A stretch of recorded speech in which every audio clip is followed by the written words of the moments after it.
स्वागत है आपका नई धारा रेडियो की एक और पॉडकास्ट श्रृंखला में। यह श्रृंखला नई धारा के संस्थापक श्री उदयराज सिंह जी के साहित्य को समर्पित है।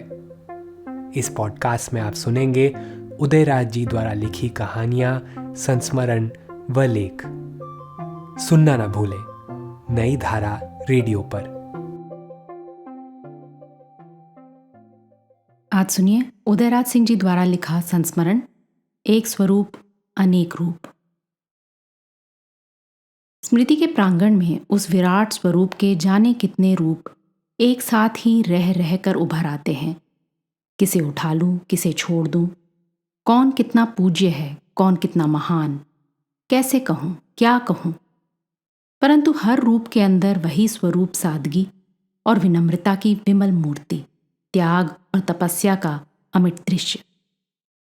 मस्तिष्क पर बहुत बल देकर सोचता हूं तो राजेंद्र बाबू की वो पहली धुंधली स्मृति एकाएक नाच जाती है। सन 27-28 का जमाना। उन दिनों राजेंद्र बाबू हमारे मामा आरा के बाबू हरि जी के प्रसिद्ध बर्मा केस के सिलसिले में अक्सर आरा आते जाते रहते थे। जब भी आरा आते तो उनका चरखा हम बच्चों के लिए एक खिलौना बन जाता। केस के राय मशवरे से निपटकर बाबू जमीन पर बैठकर चरखा चलाने लगते और बाल गोपालों की हमारी टोली बड़े ध्यान से, बड़े कौतूहल से घर घर चलते उस चरखे को देखती रहती। बाबू का ऐसा विनम्र स्वभाव था कि कोई भी बच्चा उनसे डरता नहीं था और सभी उन्हें घेर कर घंटों वहीं बैठे तमाशा देखते रहते। कभी कभी उनके हाथ के काते सूत के धागे हमें भी आशीर्वाद स्वरूप मिल जाते, परंतु उन दिनों हमारी निगाह में उन धागों की कीमत एक कौतूहल को शांत करने तक ही सीमित थी।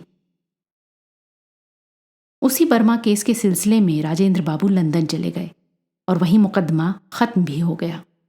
फिर बाबू का आरा आना भी प्रायः बंद ही हो गया और हम बच्चों का संपर्क उनसे बिल्कुल छूट गया। वर्षों बाद एक दिन भैया ने कोई अखबार हमारे सामने रखते हुए कहा, देखो तो जोड़ी पर बैठे किसका जुलूस निकला है, पहचाना तुमने? इन्हें कभी देखा था? मैंने छूटते ही कहा, हाँ हाँ, ये तो राजेंद्र बाबू हैं, मुझे खूब याद है। हाँ, ठीक पहचाना तुमने।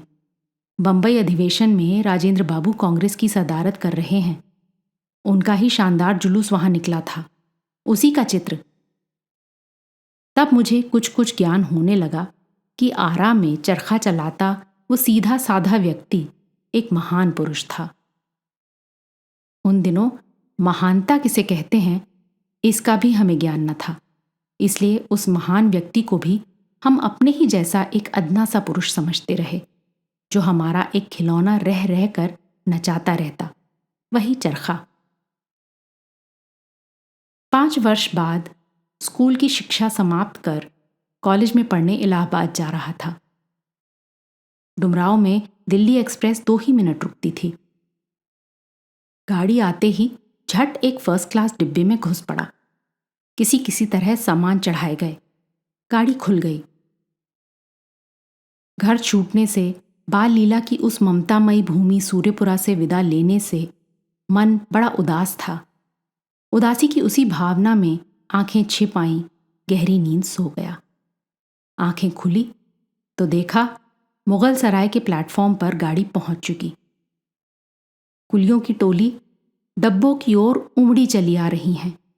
बनारसी लंगड़ा आम तथा खिलौने की पिटारी लिए होमचे और फेरी वाले भी डिब्बे में पिल पड़ना चाहते रहे। किसी तरह उनसे जान बचाकर मैं नीचे उतरा। कहीं कोई जानकार सूरत नजर नहीं आ रही थी, बस यूं ही प्लेटफॉर्म पर टहलने लगा। तीसरे दर्जे की भीड़ देखकर दिल दहल रहा था कि देखा राजेंद्र बाबू के निजी सचिव मथुरा बाबू अपनी चिर परिचित हंसी लिए हुए हमारी ओर बढ़े चले आ रहे हैं। अरे, आप कहाँ जा रहे हैं? इलाहाबाद पढ़ने। और आप? बाबू वर्धा जा रहे हैं, वर्किंग कमेटी की मीटिंग है ना। ओह, तो बाबू कहाँ बैठे हैं? चलिए चलिए, बाबू से मिल लें।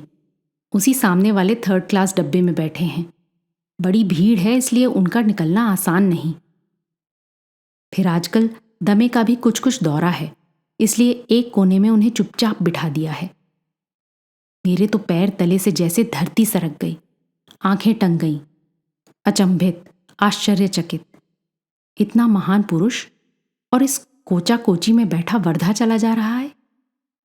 उफ, उस भीड़ को देखकर माथा चकरा जाता।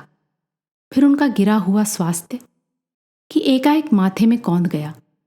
वे जनता के सेवक हैं, उन्हें भारत की गरीब जनता के साथ अपने को एकाकर करना है। उन्हें 1st क्लास में बैठने से ही कष्ट होगा। उन्हें तो 3rd क्लास के डिब्बे में ही सफर करने में एक शांति, एक सुख मिलता होगा। मैं मथुरा बाबू के साथ उस 3rd क्लास डिब्बे की ओर दौड़ पड़ा। बड़ी मुश्किल से अंदर घुस सका और उससे भी ज्यादा मुश्किल से उनके पास पहुंच सका। आधी सीट पर अपना होल्डॉल खोले बाबू एक साधारण नागरिक की तरह उस भीड़ में घुल मिल कर बैठे थे। उनकी स्मरण शक्ति इतनी पैनी थी कि मुझे देखते ही झट पहचान गए और अपने पास बिठाकर कुशल क्षेम पूछने लगे। मुझे बराबर यही डर बना रहा कि कहीं ये ना पूछ बैठे, तुम कहाँ बैठे हो? बाबू 3rd क्लास में सफ़र करते हों और मैं एक विद्यार्थी 1st क्लास में चलूं? ये सारी बात मुझे जाने कैसी लगने लगी। मैं अपने को बड़ा कोसने लगा, लाज से गड़गड़ जाता। फिर मुझे हिम्मत ना हुई कि अपने 1st क्लास डिब्बे में दोबारा जाकर बैठूं। इलाहाबाद तक बाबू के पवित्र सानिध्य में वहीं बैठे बैठे मैंने अपनी यात्रा पूरी की। उस 3 घंटे की यात्रा में बाबू से खूब बातें होती रहीं और इतना आनंद आया कि 3rd क्लास के डिब्बे की सारी गंदगी और ठस्सम ठस भीड़ की ओर कभी ध्यान ही न गया। जिन दिनों मैं इलाहाबाद में कॉलेज में पढ़ रहा था, राष्ट्रीय आंदोलन दून पर था।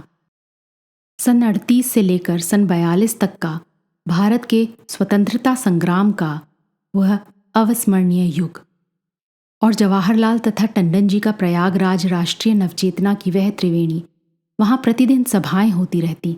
कोई ना कोई महान नेता तीर्थराज में पधार कर आनंद भवन में आवास करता और आनंद भवन तो हम विद्यार्थियों के लिए उन दिनों तीर्थराज प्रयाग का सबसे सुंदर प्रतीक था। पंडित जवाहरलाल जी जब भी वहाँ रहते तो उनके दर्शनार्थ हम अवश्य वहाँ पहुँच जाते। कमला नेहरू अस्पताल के शिलान्यास के अवसर पर गांधी जी शिलान्यास करने को इलाहाबाद पधारे थे। उसी समारोह में शामिल होने देश के प्रायः सभी नेता भी पधारे थे। वर्किंग कमेटी की मीटिंग भी उसी समय रख दी गई थी। नेतागण तो ज्यादातर आनंद भवन में ही ठहरे थे। हम लोग भी दिन रात आनंद भवन में ही पड़े रहते। वहाँ की हर हलचल में पूरी दिलचस्पी लेते रहे। गांधी जी आनंद भवन की ऊपर की मंजिल में ठहरे थे। हमें कनु गांधी से महात्मा जी का फोटो लेना था। मैं सीढ़ी से अपने मित्रों के साथ ऊपर जा रहा था कि एकाएक मेरे कान में ये आवाज गूंज गई, तोहार बाबूजी कहाँ बाड़न? खड़ी बोली के गढ़ इलाहाबाद में खांटी भोजपुरी के ये शब्द। मैं सहसा चौंक उठा, घबरा कर इधर उधर देखने लगा कि ऊपर से नीचे आते हुए राजेंद्र बाबू पर मेरी दृष्टि पड़ गई। वे मुस्कुरा पड़े और फिर वही भोजपुरी अल्फाज। मैंने पैर छूकर उन्हें प्रणाम किया। वो बीचों बीच सीढ़ी पर ही रुक गए और परिवार का तथा मेरा कुशल क्षेम पूछ गए। उनके पीछे डॉक्टर BC रॉय, मौलाना अब्दुल कलाम आज़ाद तथा अन्य नेतागण जो उनके साथ ही उतर रहे थे, कुछ क्षणों के लिए वहीं ठिठक खड़े रहे। फिर बाबू हंसते हुए नीचे उतर गए और मैं ऊपर चला आया। तो बाबू की ये खुसूसियत थी कि जब भी जहाँ कहीं भी भोजपुरी अंचल के किसी जाने पहचाने को मिलते तो भोजपुरी में ही बिना किसी झिझक के निश्चल भाव से बातें करने लगते और ऐसी ठेठ भोजपुरी बोलते कि मिलने वाला उनके प्रेम की 2-4 बूंद ही पाकर अघा जाता। अशोक प्रेस की स्थापना के बाद मैंने नेहरू जी पर एक ग्रंथ निकालने की योजना बनाई। देश विदेश के नेताओं से संपर्क बढ़ाया गया और नेहरू जी के जीवन के विभिन्न पक्षों पर लेख एकत्र करने के लिए मैंने दौड़ धूप शुरू की। दिल्ली में श्री सत्यनारायण सिंह, तत्कालीन संसदीय विभाग के मंत्री तथा श्री जगजीवन राम जी से मिलकर मैं इलाहाबाद चला आया और सर तेज बहादुर सप्रू से भेंट की। उसके बाद राजेंद्र बाबू से मिलने का प्रोग्राम बनाया। उन दिनों राजेंद्र बाबू का स्वास्थ्य अच्छा नहीं रहता था, इसलिए विधान निर्मात्री परिषद के अध्यक्ष पद से छुट्टी लेकर वे स्वास्थ्य लाभ के लिए वर्धा चले गए थे। अतः मैं कलकत्ता गया और वहां अपने चाचा श्री सत्यदेव नारायण सिन्हा को लेकर हवाई जहाज से नागपुर पहुंचा। वहां से ट्रेन पकड़कर संध्या समय वर्धा पहुंचा। बजाज बाड़ी में राजेंद्र बाबू ठहरे थे। उनके निवास स्थान पर पहुंचा तो बाहर उनके निजी सचिव भाई चक्रधर शरण जी से भेंट हो गई। वाह, खूब मिले, कब आना हुआ? उन्होंने बड़े प्यार से कहा। अभी अभी चला ही आ रहा हूं, बाबू से मिलना है। अभी बाबू शतरंज खेल रहे हैं, जरा ठहर जाएं, फिर मिला दूंगा। कुछ देर बाद बाबू के दर्शन हुए। इतने दिनों बाद और इतनी दूर मिलकर वे बड़े प्रसन्न हुए। फिर बातें शुरू हुईं। मैंने विस्तार पूर्वक उन्हें अपनी योजना बताई। सारी बातें जान लेने के बाद उन्होंने बड़े गंभीर होकर कहा, तुम्हारी योजना तो बड़ी अच्छी है और मैं तुम्हारे ग्रंथ के लिए लेख भी दूंगा, मगर एक पहलू पर और विचार करो। अभी अभी दिल्ली में नेहरू अभिनंदन ग्रंथ तैयार करने की कुछ इसी तरह की योजना बनी है। उसकी कमेटी में देश भर के नेता तथा कुछ साहित्यिक भी हैं, जैसे हिंदी से अज्ञेय जी भी हैं। मैं भी उस कमेटी में हूं। तो मेरा ख्याल है उस योजना के साथ साथ तुम्हारी योजना को भी चलाना आसान ना होगा और तुम्हें अच्छी चीजें भी इतनी जल्दी ना मिल सकेंगी। इस समय लेखकों का ध्यान उधर ज्यादा खिंच गया है। अच्छा होता कुछ दिन बाद तुम अपनी योजना लेकर निकलते। क्या राय है तुम्हारी? मुझे बाबू की राय जच गई। नेहरू अभिनंदन ग्रंथ की चर्चा उन दिनों अखबारों में काफी हो रही थी। मैंने झट कहा, हाँ बाबू, आप ठीक कहते हैं। इस विशाल योजना के सामने मैं टिक न सकूंगा। आपका सहयोग रहा तो कुछ साल बाद ही सही। फिर इधर उधर की बातें बहुत देर तक होती रहीं। विधान निर्मात्री परिषद के उपाध्यक्ष श्री मुखर्जी फाइलों का अंबार लिए राय मशवरे के लिए पहुंचे तो बाबू ने भाई चक्रधर शरण को बुलाकर कहा, आज ये हमारे मेहमान हैं, इन्हें किसी बात की तकलीफ ना हो। कल सुबह। वाह, आपने भी खूब कहा। ये तो घर की बात है, मगर हम तो आज रात की गाड़ी से। नहीं, ऐसा कैसे होगा? इतनी दूर आए हो, रात में विश्राम कर लो, फिर कल सुबह में चले जाना। मैं बड़े पसुपेश में पड़ गया। बाबू को बहुत समझाया कि रात की ही गाड़ी से लौट जाना नितांत आवश्यक है। तब कहीं जाकर यह समझौता हुआ कि रात का खाना उन्हीं के यहाँ खा लेने के बाद लौटने की इजाज़त मिलेगी।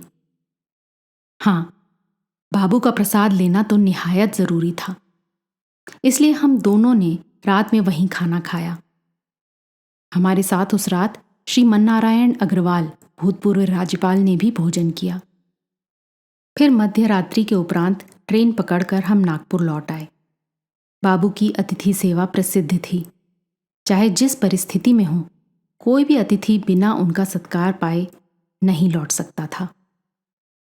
यह सभी जानते हैं कि राष्ट्रपति भवन में सरकारी मेहमानों से ज्यादा नंबर बाबू के मेहमानों का होता था।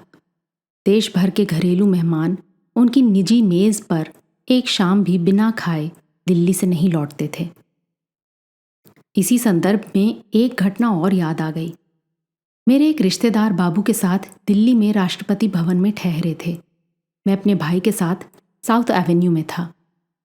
एक दिन वे कुछ घबराए हुए मेरे यहाँ पहुंचे। मैंने पूछा, क्यों, आज आप बहुत अस्त व्यस्त दिख रहे हैं? हाँ भाई, मैं राष्ट्रपति भवन छोड़कर अब कहीं दूसरी जगह ठहरना चाहता हूं। तुम कोई इंतजाम करा सकते हो? मैं बड़ा चकराया। वाह, शाही महल का ऐसा आराम छोड़कर? मजाक ना करो। मैं तो राजेंद्र बाबू का निजी मेहमान हूं और मुझे शक है कि जो गाड़ी मुझे शहर घुमाने के लिए ले जाती है उसमें पेट्रोल भी वे अपने ही पैसों से भरवा देते हैं। उनकी अतिथि सेवा के भाव से मैं तो परेशान हूं। हमारे एक एक आराम पर उनकी निगाह बराबर रहती है। सदा देश की चिंता सर पर लिए रहना, फिर उसी के साथ हम जैसों की भी सदा फिक्र करना, ये कहाँ तक? मैं हक्का बक्का हो उन्हें आंखें फाड़ फाड़ कर देख रहा था और मेरे मन का मौन भीतर ही भीतर पुकार रहा था। ऐसा विचित्र व्यक्तित्व।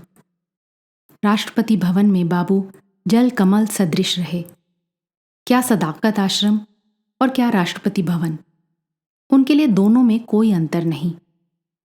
एक बार अपने भाई के यहां मैं दिल्ली पहुंचा, जाड़े का मौसम। भोर में ही भैया ने जगा दिया और पूछा, बाबू से मिला दें? अवश्य, बाबू को राष्ट्रपति भवन में देखने की अभिलाषा भी पूरी कर लूं। इसके साथ ही साथ एक और स्वार्थ है। राष्ट्रपति भवन अंदर से घूम घूम कर कभी नहीं देख सका हूं। उसे भी देख लूंगा यदि बाबू इजाजत दे तो। फिर कभी ऐसा अवसर शायद हाथ ना आए। भैया ने झट बाबू के निजी सचिव वाल्मीकि जी को फोन किया और उन्होंने 9 बजे का समय दे दिया। बस फिर क्या कहना, दिल बल्लियों उछलने लगा। निश्चित समय पर हम राष्ट्रपति भवन पहुंच गए। एडीसी हमें मुगल गार्डन्स ले गया। वहीं बाबू धूप में बैठे अखबार पढ़ रहे थे। प्रणाम पाती के बाद पारिवारिक बातें होने लगी। काफी समय बीत चुका तो हमने सकुचाते सकुचाते राष्ट्रपति भवन अंदर से देखने की जिज्ञासा जताई। वे झट तैयार हो गए और एक बूढ़े चपरासी को बुलाकर कहा कि इन्हें पूरा राष्ट्रपति भवन दिखा दो।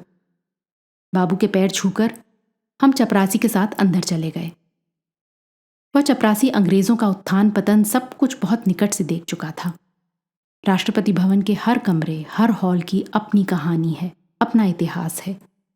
वो किसी ऐतिहासिक स्मारक के गाइड की तरह हमें घुमा घुमा कर सारा इतिहास सुनाने लगा। यहाँ लॉर्ड वेलिंगटन बैठते तो यह कमरा लॉर्ड लिनलिथगो को बहुत पसंद था। यहाँ लॉर्ड बेवेल गांधी जी से मिलते तो यहाँ लेडी माउंटबैटन डांस करने आती। यहाँ लॉर्ड माउंटबैटन नेहरू जी से मिलते तो वहाँ टेनिस खेलते। इस कमरे को बिहार के महारथी जी ने भारतीय शैली में सजाया है, तो उस कमरे की सजावट की चीजें गुजरात राज्य से आई हैं, इत्यादि इत्यादि। अंदर ही अंदर चक्कर लगाते हुए हम बाबू के अध्ययन कक्ष में पहुंच गए। इत्तेफाक ऐसा कि जैसे ही हम उस कमरे में घुसे कि बाहर से एडीसी के साथ बाबू भी कुछ जरूरी सरकारी कागजात पढ़ने के लिए घुसे। हमें देखते ही एडीसी आग बबूला हो गया, मगर बाबू ने झट उसे संभालते हुए कहा, आओ आओ, इस कमरे को भी देख लो। यह हमारा अध्ययन कक्ष है। यहीं सरकारी कागजात को हमें बड़े ध्यान से पढ़ना पड़ता है और अपनी राय देनी होती है। फिर बाबू खड़े खड़े ही उस कमरे की सारी प्रमुख चीज़ों की विशेषता हमें बताने लगे और उस कमरे में टंगे चित्रों से लेकर मेज़ पर रखे सुविनियर तक के विषय में कुछ न कुछ बताकर उन्होंने मेरी जिज्ञासा शांत कर दी। उनकी सरलता, महानता तथा विद्वता देखकर मैं मुग्ध था।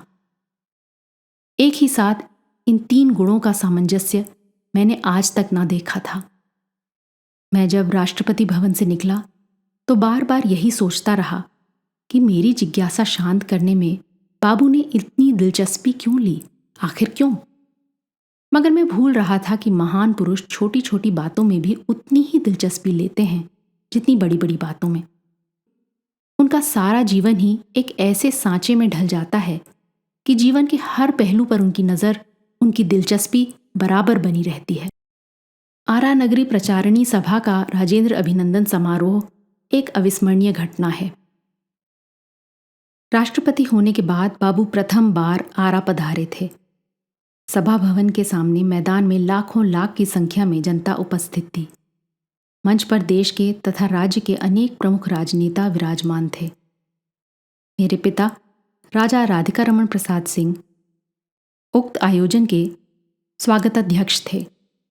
अपने स्वागताध्यक्ष के भाषण में उन्होंने कांग्रेसी राज्य तथा कांग्रेसियों की बड़ी कटु आलोचना कर दी। यहाँ तक कह गए, क्या हाथी के दांत दिखाने के कुछ और थे और खाने के कुछ और? कांग्रेसी समाज में खलबली मच गई और उधर जनता ने करतालियों की झड़ी लगा दी। नतीजा यह हुआ कि कुछ एक राजनेता बहुत बिगड़ गए और सभा के प्रोग्राम में सम्मिलित भी ना हुए। मेरे एक कांग्रेसी मित्र ने मुझसे कहा भी, राजा साहब का डोज हैवी पड़ गया, इसलिए हमारे समाज के लोग क्रुद्ध हो गए हैं। मगर हमारे बाबू तो सदा निराले ही रहे, इन सब आलोचनाओं और प्रतिक्रियाओं से निर्लिप्त, बेलौस। धन्यवाद देने के लिए खड़े हुए तो मधु बिखरने लगा। पिताजी की ओर इंगित करते हुए सिर्फ इतना ही कह गए, यह तो साहित्यिक सभा है, इसलिए आप लोग मुझसे कुछ साहित्यिक बातें ही सुनना अधिक पसंद करेंगे। राजा साहब की बातों का उत्तर फिर कभी दूंगा। फिर तो सारी धरा ही पलट गई। रोष और तनाव के वातावरण में शीतलता छा गई। दिल्ली की बड़ी गद्दी से छुट्टी पाकर राजेंद्र बाबू का अपने घर लौटना भी पटना के लिए एक अभूतपूर्व घटना है। जान पड़ा कि सारा बिहार अपने बाबू के घर लौट आने की खुशी में उन्हें अपनी छाती में समेट लेना चाहता है। स्टेशन पर हजारों हजार की भीड़ तथा गांधी मैदान में जहां उनके स्वागत का आयोजन किया गया था, लाखों लाख की संख्या में जनता उमड़ पड़ी। एक लंबी बीमारी के बाद घर पर लौटे थे, इसलिए सबकी टकटकी उनके स्वास्थ्य पर लगी थी। आज उन्हें स्वस्थ तथा प्रसन्न देखकर सभी संतोष की सांस ले रहे थे। राजप्रासाद के अंदर तथा बाहर दोनों जगह ही सौम्यता, वही अनोखी छवि, कोई अंतर नहीं, कोई भेद नहीं। शायद आज फिर जनता जनार्दन के अधिक निकट आने से विशेष प्रसन्नता उनकी आकृति पर झलक रही थी। जनता को अपना संदेश सुनाकर बाबू अपने चिर परिचित निवास स्थान सदाकत आश्रम में फिर से रहने के लिए चले गए। बाबू के रहने के लिए बिहार सरकार तथा बिहार की जनता एक से एक महल खाली कराकर सारी सुविधा देने को ललायत थी, मगर बाबू ने वैभव की सारी व्यवस्थाओं से दूर रहकर एक साधारण नागरिक की तरह अभाव के वायुमंडल में ही जनता जनार्दन की सेवा के लिए सदाकत आश्रम की खपरेल की कुटिया में ही रहना पसंद किया। 2 दिनों के बाद मैं सदाकत आश्रम गया। मुझे यह परेशानी थी कि संसार के एक विशालतम महल राष्ट्रपति भवन में 12 वर्षों तक लगातार रहने के बाद बाबू किस तरह एक झोपड़ी में रह सकेंगे। फिर उम्र भी ज़्यादा बढ़ गई है और पत्नी भी वर्षों से असाध्य रोग से पीड़ित खाट से रही हैं। उफ, कैसे क्या होता होगा। आश्रम में पहुंचा तो देखा बाबू अपने कमरे से निकलकर नीचे लॉन में उतरे चले आ रहे हैं। बाहर दर्शनार्थियों की भीड़ जाने कब से आस लगाए बैठी है। देश का महान से महान नेता या एक अदना से अदना व्यक्ति, सभी प्रतिदिन संध्या समय उसी लॉन में उनके दर्शनार्थ आश्रम में पहुंचते। यह दृश्य उनकी मृत्यु के दिन तक वहां देखने को मिला। बाबू लॉन में आकर कुर्सी पर बैठ गए और एक एक कर सभी को बुलाकर 2-4 बातें कर गए। मैं अपना कौतूहल शांत करने को उनकी कुटिया के अंदर घुसा। उफ, कितनी छोटी सी कुटिया, राम की पंचवटी सदृश, अंदर से फूस की छाजनी। तो फिर बाबू यहां रहने लगे, उन्हें कैसा लगता होगा? मैंने उनके निजी सचिव से पूछा, बाबू प्रसन्न है ना इस वातावरण में? वो ठठाकर हंस पड़े। आपने भी बाबू को हमारे अपने सदृश समझ लिया है क्या? उनके लिए हवेली और झोपड़ी एक ही जीवन के 2 पहलू हैं। दोनों में कोई भी भेद नहीं, कोई भी अंतर नहीं। मैंने तो यहां उन्हें राष्ट्रपति भवन से भी ज्यादा प्रसन्न पाया है। यहां वे जनता से, देश की मिट्टी से ज्यादा समीप हैं, ज्यादा निकट। वही उन्हें सदा से प्रिय है, ज्यादा घनिष्ठ। मैं मुग्ध सा आज भी बाबू के चले जाने के बाद मुग्ध हूं। ऐसा अनोखा व्यक्तित्व शायद गांधी जी के बाद संसार में दूसरा ही था। बाबू क्या उठ गए? जनक तथा गांधी की परंपरा में अनासक्त कर्मयोगियों की वह अंतिम कड़ी ही टूट गई। वैसा व्यक्तित्व तो अब चिराग लेकर ढूंढने पर भी कहां देखने को मिलेगा। इस पॉडकास्ट को सुनने के लिए आपका धन्यवाद। हम आशा करते हैं कि हमारी यह प्रस्तुति आपको ज़रूर पसंद आई होगी। अन्य पॉडकास्ट्स, वीडियो इंटरव्यूज़ आदि के लिए नई धारा को सभी सोशल मीडिया प्लेटफॉर्म्स पर फॉलो करें। जल्द ही आपसे फिर मुलाकात होगी। धन्यवाद।